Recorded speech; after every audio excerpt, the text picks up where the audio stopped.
नमस्कार मित्रांनो, तर हे तुम्ही पाहू शकता समोर जी शेवरी लागवड आहे, शेवरीचे जे झाड आहेत ते मोठे आपण पाहत आहोत.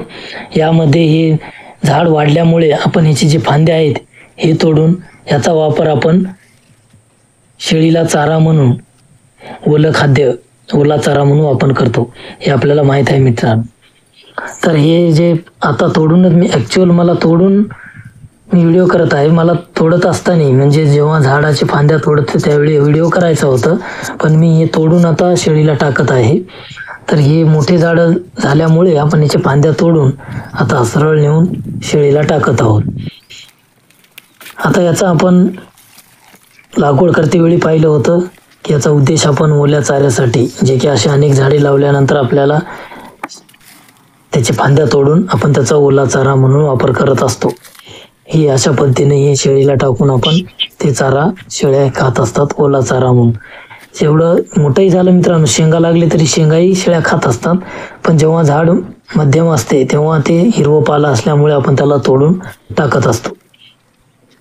शेवरी आणि शिवबाबळचे पण आपण झाडं पाहिलेलं आहे मागच्या व्हिडिओमध्ये.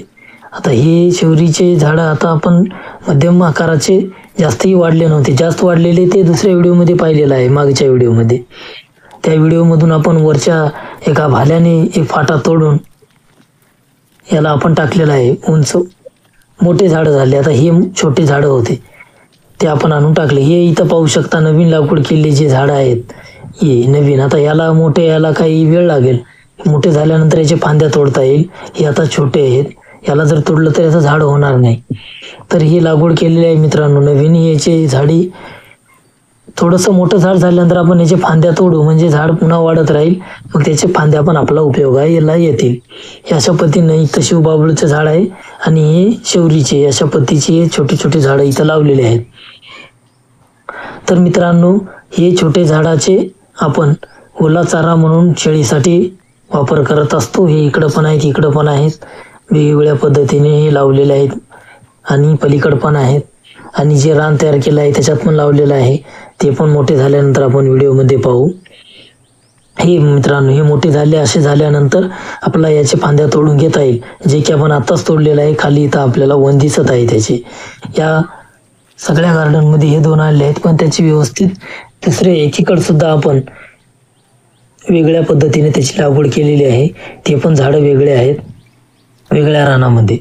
हे इकडं आहे जांबाचं झाड. या संपूर्ण गार्डनमध्ये हे सुद्धा काही आपण एक दोन झाडाची लागवड केली आहे, जे की आपल्याला कट करता येतील ना पुन्हा चाऱ्यासाठी म्हणून. ओला चारा टाकल्यानंतर कट करून आपल्याला पुन्हा मोकळं करून घेता येईल रान, जे कधीही आपल्याला त्या झाडाची अडचणी. हे इथे आहेत मोठे झाड. हे आताच आपण मी सांगितल्याप्रमाणे तुम्हाला आत्ताच सांगितलं की याच व्हिडिओमध्ये हे जे मोठं झाड आहे हे मोठं झाल्यानंतर शेंगा लागत असतात, पण त्याचा पाला कमी होत असते मित्रांनो. या झाडाची तरी आपण चारा म्हणून त्याचा उपयोग करतो, परंतु शेंगा असल्यामुळं, हिरव्या शेंगा किंवा त्याला फूल जास्त आल्यामुळं पालाही कमी होत असते आणि असे लाकडे जास्त तयार झालेले असतात मोठं झाड झाल्यामुळं. आणि ते तोडायला पण थोडं अवघड होत असते. वरच्या फांदीहून तोडून आपण त्याची